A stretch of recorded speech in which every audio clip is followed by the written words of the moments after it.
You're listening to Visions, a series of visits to almost everywhere. I'm your host and fellow traveler, Herb Mossman. You can hear this. This is exclusive for the moment anyway. I don't know where we go from there, but you're listening to this on audiobookradio.net. Thanks to John Mayfield and you folks listening. I hope you're enjoying this. This is truly remarkable. Well, I got today. another story to tell Go you for it. too. Shut up, man. Anyway, once I get rolling, it's bad. Ooh, that was exciting. That was one of my spirit guides getting mischievous. Okay, I had an assignment to go to Egypt to go to see the Sphinx, and when I was there, the pharmaceutical company that sponsored me wanted to know if where these where all this, what do they call this? There's a special thing built under the Sphinx. I can't even think of Hall of Records, where every prescription to heal every disease known to man is hidden. The Egyptians knew all this. They buried the stuff, and it's called the Hall of Records. So all the predictions of where we're going, when we're going to be finished, and when we started, etc., it's the whole 9 yards. So they had me dowsing. You know what dowsing is? It's when you hold some kind of metal object or wooden object, and you program it to move either horizontally or vertically with a yes or no answer. And they wanted me to go the whole length around the Sphinx with this to determine what was underneath.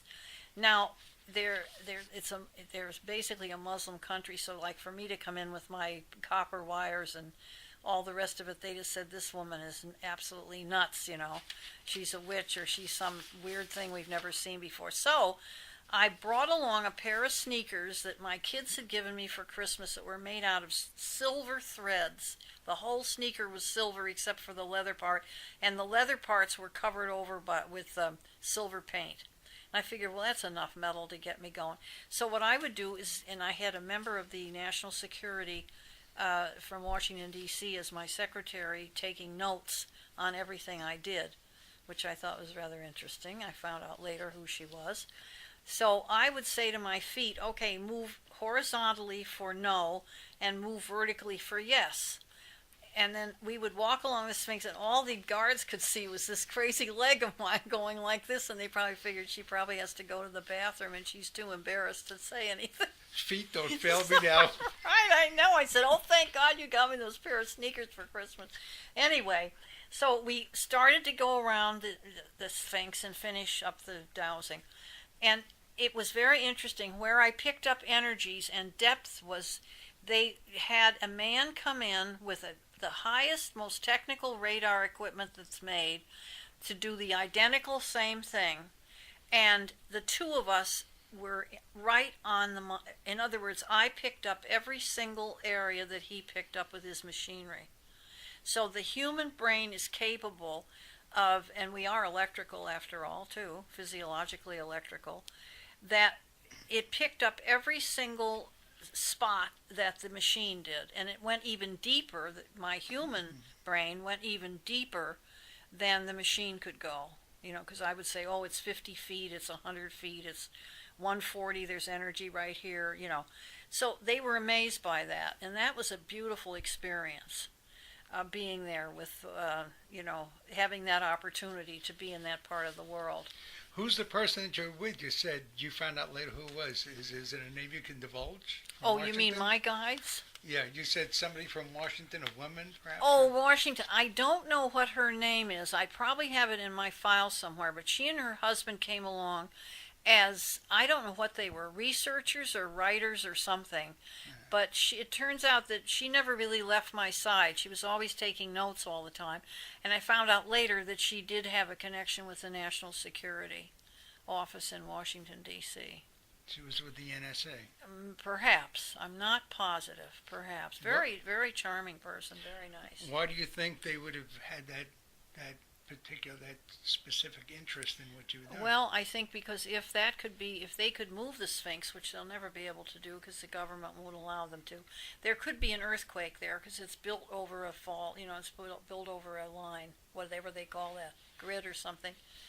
And it would have all the information you'd ever want to need, you'd ever want to know, is stored in there supposedly.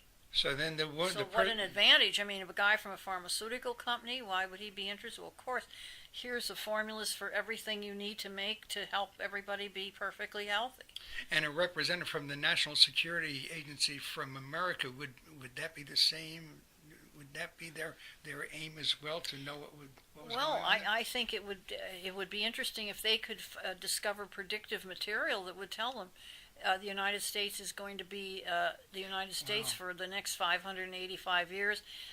So and so is going to be running this country. So and so is going. I mean, if they have all that information, it's very possible. Now, they also feel that the original, like if the Old Testament and different papers that have been written in the original Arabic, what is it called? There's another word for Aramaic. Aramaic. I only know that script. from Passion of the Christ. The Aramaic right. script. Yeah, Right. that many scholars have, Jewish scholars and rabbis have worked on these manuscripts, and they can decode them so that certain predictions pop out of those writings that have nothing to do with what the writings are talking about. Right. It's totally fascinating. I have a video on that whole thing. Did you know if this woman was with the NSA before? I didn't know. No, I didn't But know she was until with we you all the finally way. got there. And then when I did the dowsing, she had to keep notes on everything that I picked up. And I never asked her where she was going to take her information. I wasn't able to give them any predictions about what was under there. I mean, I could tell them what I thought, but they would have to actually be able to move that Sphinx out of the way and get under there, and there's no way, No way to I do don't that. think, unless a terrible earthquake occurs. You were the first. We'll move along now for a moment, because Okay. we could just spend hours on I this. know we thing. could. I know. I know we'll get back to this eventually, know. because I'm a believer in all this. Yeah. You were on Fox. Talk about your experience with Fox Television and when it happened and what occurred there. Yes, okay, Fox Channel 5. Now, what was the name of the show? Before this was the pre-Tea Party days, by the way. Yeah, and this is when Murdoch was, well, he's still involved, I guess, with Fox. Mm-hmm. But this show was, I can't even remember the name of it. Oh, my goodness. It's in my file there someplace. But anyway, Current Affair, is it? A current affair. Current Affair, that was Maury it. Povich. No, Maury wasn't involved in this. Wasn't he a current affair? I thought maybe He wasn't, Murray wasn't in this thing, but Murdoch was there because I saw him. And I think it was Current Affair. Yeah, it must have been. Where they Current have Affair. people come on and they do, yeah. Right. Well, we conducted a seance, which I believe was the first seance ever photographed, if that's the word, no, ever filmed on television. Broadcast, Of a seance done without dark. It was done in the light. We couldn't turn the lights out, so we had to do it in the light. And they asked me to bring in the spirit of Elvis Presley. So I thought, oh my goodness, like I wouldn't really, my generation wasn't like Elvis Presley generation, but anyway. I'll bring you So- Vaughn Monroe. Right, a little bit slower.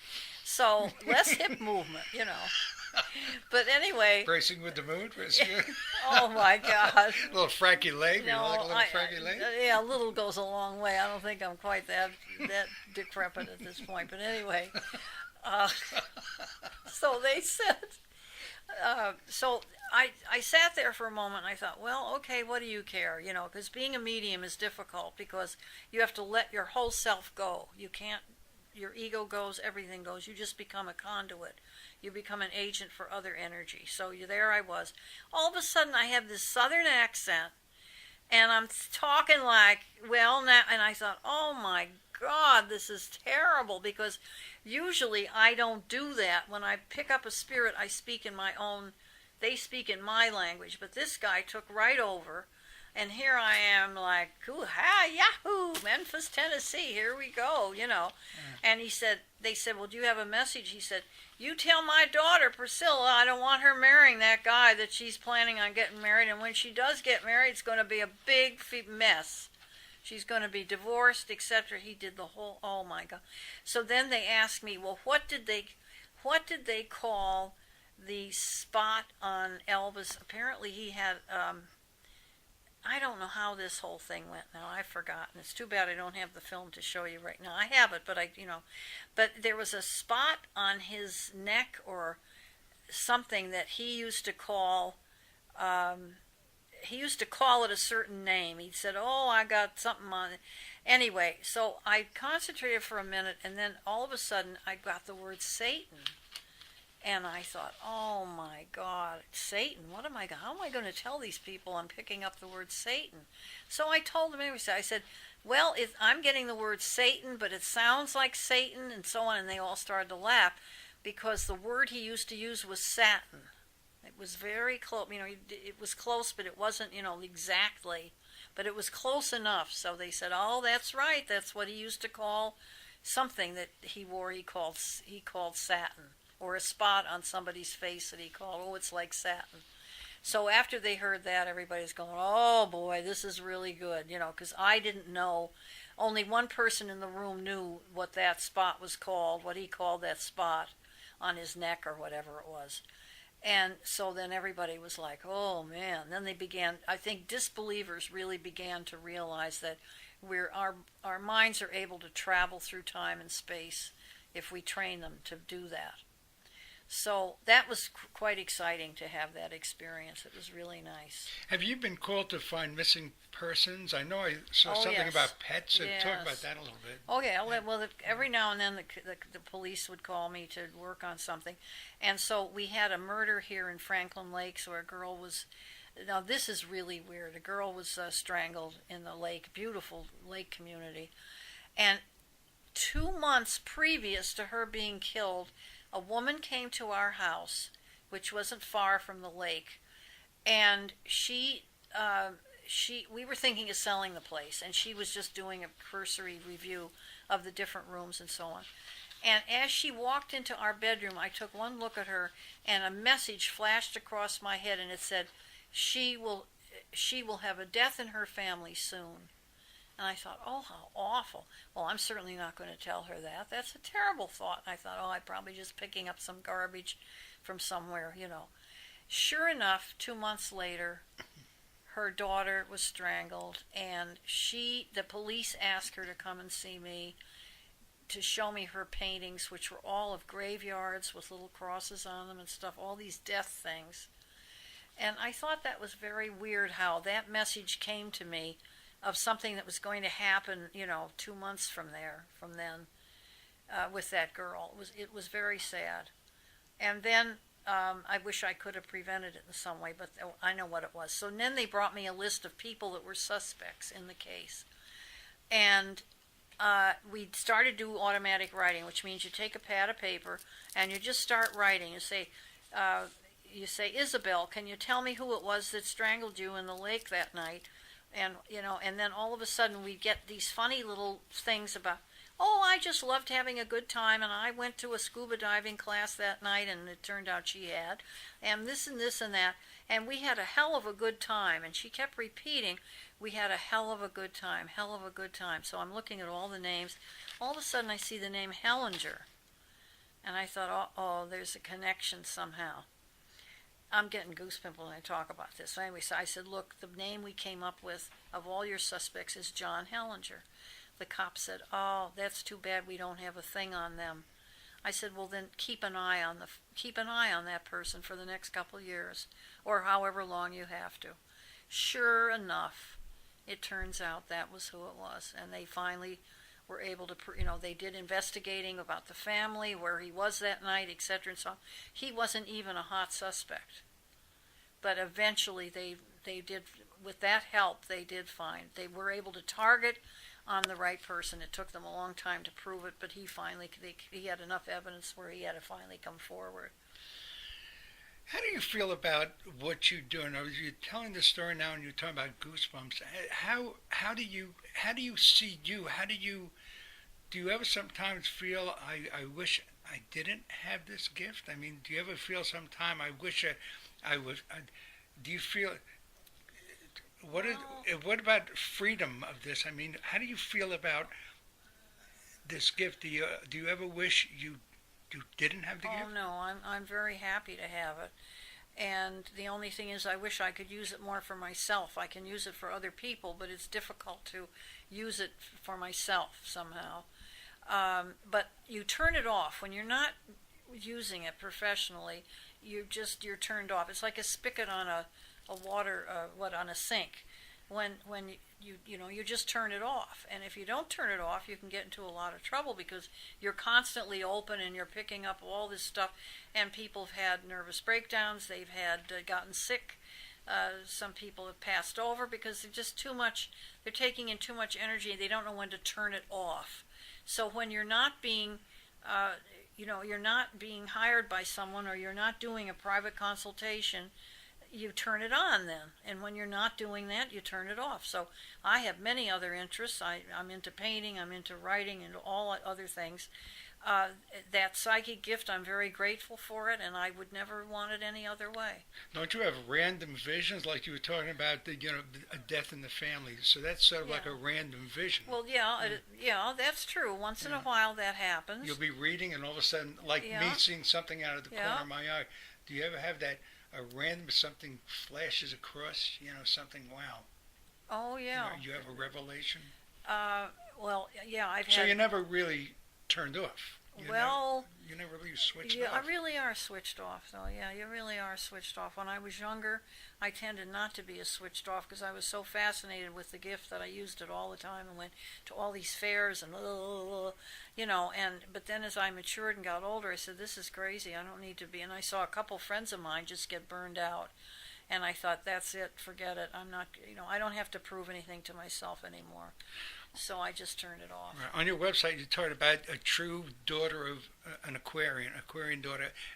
Explain that being a true Aquarian age, something. Well, I have Aquarius at my midheaven, which means a teacher, and it means someone who's ahead of their time. Aquarians are usually the genius sign in the zodiac. I'm not an Aquarian, but I do have my midheaven there. But they're very visionary. Like, Aquarians are visionary, and they're usually ahead of other people. They put up with other people's stupidity, but they know what's right. And so sometimes they're very misunderstood. Mozart was an Aquarian. He wrote this gorgeous music. He said the music came to him from the spheres. I believe that. And so Aquarian, we're in the Aquarian age now, where you see everything's changing. Tremendous transition and turmoil and change in the universe. Who knows where we're heading? Nobody can really predict these times because they shouldn't be predicted. They don't need to be predicted. They're very Aquarian. Right. So it's visionary. It's like you just have to say, hey, I paid my ticket, put me on the Ferris wheel, and let's hope it doesn't break. It's like, here we go. Right. And a lot of people are having trouble with this new energy because they can't sleep at night. They can't, their whole daily schedule is changed around. Lots of things like that are happening. So actually it says she is a true daughter of the Aquarian age, interested in brain research, the outer cosmos, and so that would be the. Oh yeah, being a daughter of the Aquarian age. That's all that. That's all that. And then look at all the brain research that's being done right now too. Right. We were talking on the phone. We had a lengthy discussion a couple of weeks ago. We had spoken on the phone, and we were talking about the fact that because of the Earth wobble,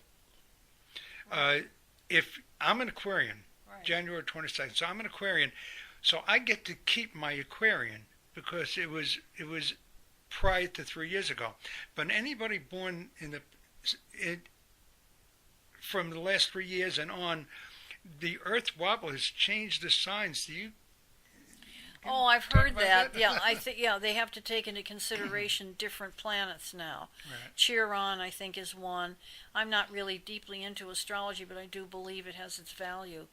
And does that mean the Aquarian now it's slowed down? It's a Leo now. It's not, maybe? I don't know if I go that far. Yeah. But I think if you're really an astrologer and you're doing everything very mathematically and exactly, then you have to take into consideration the energies. I think it's three new planets that have to be dealt with. Wow. But I don't think it really changes the intrinsic sign that you're born. It doesn't change the person. But it does change predictive astrologically predictive material.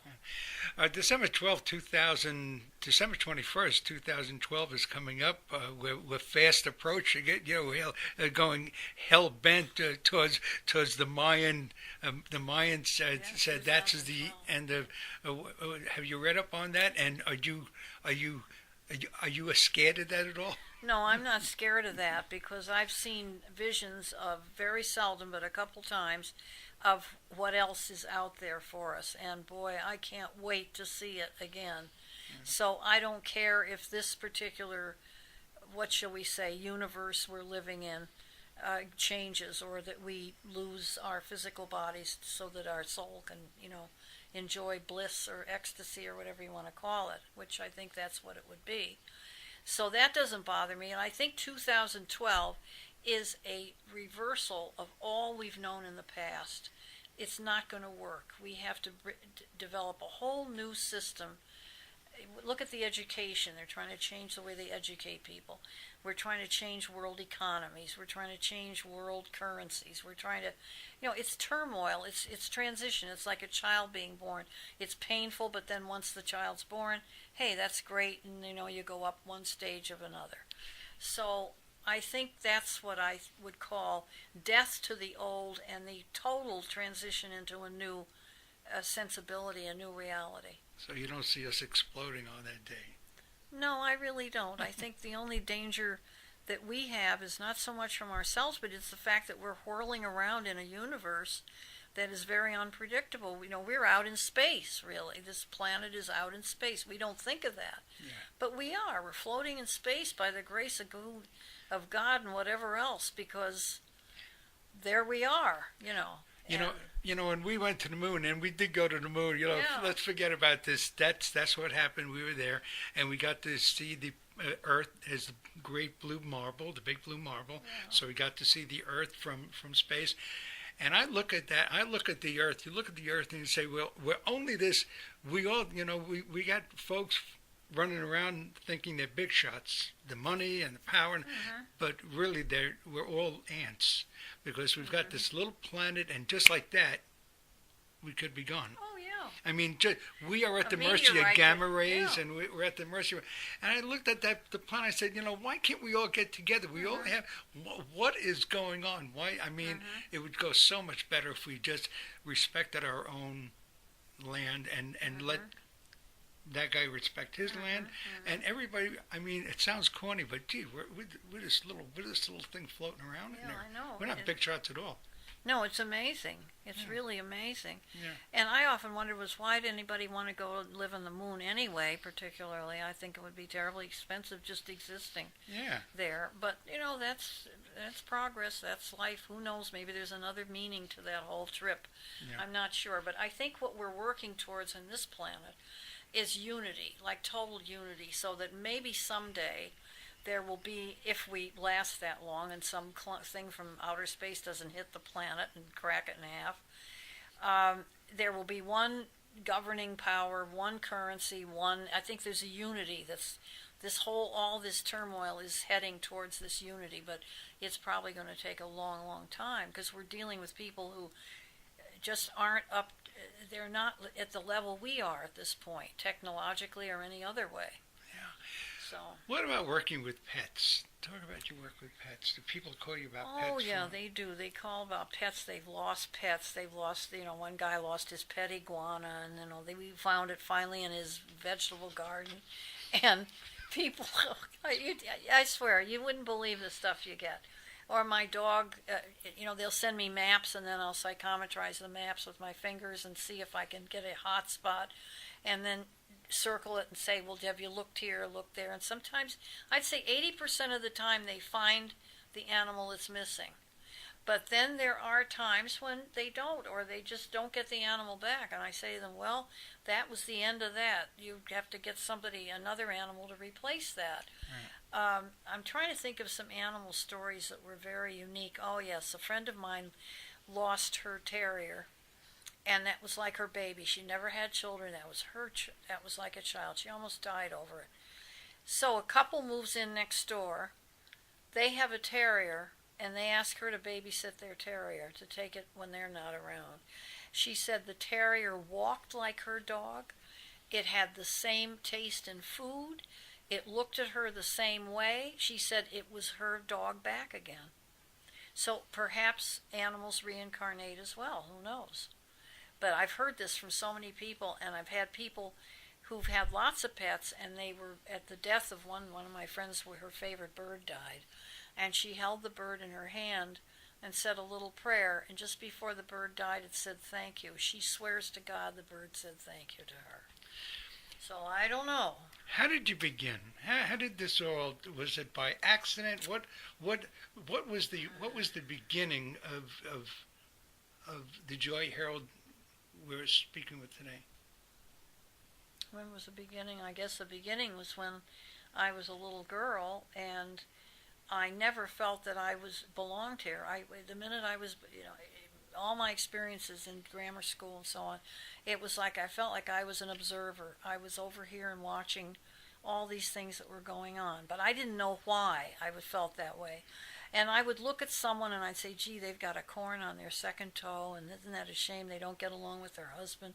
And I thought, well, who wants to hear that? So I just shut up. I thought, maybe everybody has these thoughts. I'm not unique. Maybe everyone thinks this way. I really was ignorant, totally. And then when I graduated from college, I had a principal at the school who was interested in Catherine Coleman in Pittsburgh, who did a lot of healing work. And he was telling us about how this woman can heal from a platform, and all these people come and this and that. I found that very intriguing.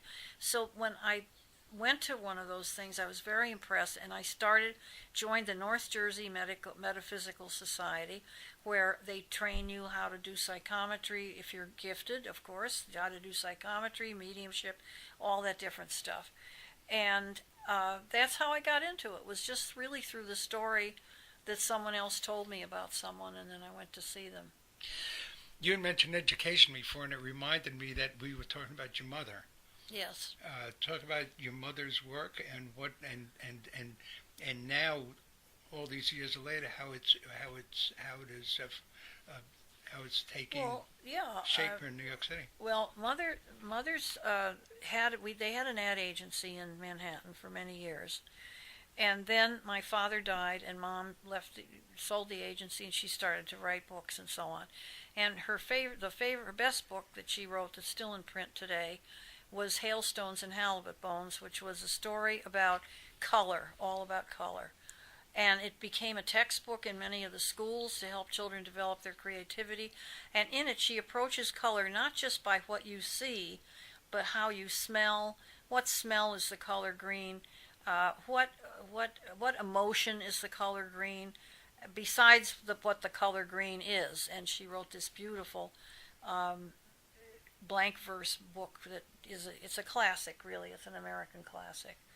At any rate, Celeste Holm got hold of it, and she said, "Oh, I'd love to make a film of this book." She said, So they made a film, and it was on Channel 13. It was beautiful. That was several years ago. Channel 13 being PBS, folks, in New York. PBS, yeah. And so she was asked, while she was still living, she died in 1990, if she would tour different schools throughout. She has an honorary doctorate, actually, in literature. She never went to college. If she would tour the country and talk on how to develop creativity in children. And this was must have been back in the 70s that they asked her to do that, or late 60s. And so she was way ahead of herself in a sense, because now, as things have evolved, this is what they're trying to get to do with children, is to bring them up from from an early age into this realization of making them more creative, so that they can become inventors, and they can become great doctors, and they can become wonderful leaders, because they'll be functioning from a mindset that's very much more powerful than just knowing facts and figures. Not that that isn't important as a base, but it's not where it doesn't grow like the creativity can grow. And the name of the book is Hailstones and Halibut Bones, and it's published by Doubleday. You can get it on the eBay if you like. It's always for sale there on eBay or Amazon, or you can get the soft cover in the bookstore. And your mom's name? Mary O'Neill. Mary O'Neill, and it's hailstones and halibut bones. Yeah. Wow. And the publisher again Is Doubleday. Doubleday. You're listening to Visions, a series of visits to almost everywhere. I'm your host and fellow traveler, Herb Malsman. You can hear this. This is exclusive for the moment anyway. I don't know where we go from there. But you're listening to this on audiobookradio.net. Thanks to John Mayfield and you folks listening. I hope you're enjoying this. This is truly remarkable. Well, I got another story to tell you. Go for it. Too. Shut up, man. Anyway, once I get rolling, it's bad. Ooh, that was exciting. That was one of my spirit guides getting mischievous. Okay, I had an assignment to go to Egypt to go to see the Sphinx, and when I was there, the pharmaceutical company that sponsored me wanted to know if where all this, what do they call this? There's a special thing built under the Sphinx. I can't even think of Hall of Records, where every prescription they had a man come in with the highest, most technical radar equipment that's made to do the identical same thing, and the two of us were right on the. In other words, I picked up every single area that he picked up with his machinery. So the human brain is capable of, and we are electrical after all too, physiologically electrical, that it picked up every single spot that the machine did. And it went even deeper, my human brain went even deeper than the machine could go. Because I would say, oh, it's 50 feet, it's 100 feet, it's 140, there's energy right here, So they were amazed by that, and that was a beautiful experience. Being there with, having that opportunity to be in that part of the world. Who's the person that you're with? You said you found out later who it was. Is it a name you can divulge? Oh, Washington? You mean my guides? Yeah, you said somebody from Washington, a woman, perhaps? Oh, Washington. I don't know what her name is. I probably have it in my file somewhere, but she and her husband came along as, I don't know what they were, researchers or writers or something. But it turns out that she never really left my side. She was always taking notes all the time. And I found out later that she did have a connection with the National Security Office in Washington, D.C. She was with the NSA? Perhaps. I'm not positive. Perhaps. Very, very charming person. Very nice. Why do you think they would have had that specific interest in what you were doing? Well, I think because if they could move the Sphinx, which they'll never be able to do because the government won't allow them to, there could be an earthquake there because it's built over a fault, it's built over a line, whatever they call that, grid or something. And to heal every disease known to man is hidden. The Egyptians knew all this. They buried the stuff, and it's called the Hall of Records. So all the predictions of where we're going, when we're going to be finished, and when we started, etc., it's the whole 9 yards. So they had me dowsing. You know what dowsing is? It's when you hold some kind of metal object or wooden object, and you program it to move either horizontally or vertically with the yes or no answer. And they wanted me to go the whole length around the Sphinx with this to determine what was underneath. Now, there's basically a Muslim country, so like for me to come in with my copper wires and all the rest of it, they just said, this woman is absolutely nuts, She's a witch or she's some weird thing we've never seen before. So I brought along a pair of sneakers that my kids had given me for Christmas that were made out of silver threads. The whole sneaker was silver except for the leather part, and the leather parts were covered over with silver paint. I figured, well, that's enough metal to get me going. So what I would do is, and I had a member of the National Security from Washington, D.C. as my secretary, taking notes on everything I did, which I thought was rather interesting. I found out later who she was. So I would say to my feet, okay, move horizontally for no, and move vertically for yes. And then we would walk along the Sphinx, and all the guards could see was this crazy leg of mine going like this, and they probably figured she probably has to go to the bathroom, and she's too embarrassed to say anything. Feet don't fail me now. Right, I know. I said, oh, thank God you got me those pair of sneakers for Christmas. Anyway, so we started to go around the Sphinx and finish up the dowsing. And it was very interesting. Where I picked up energies and depth was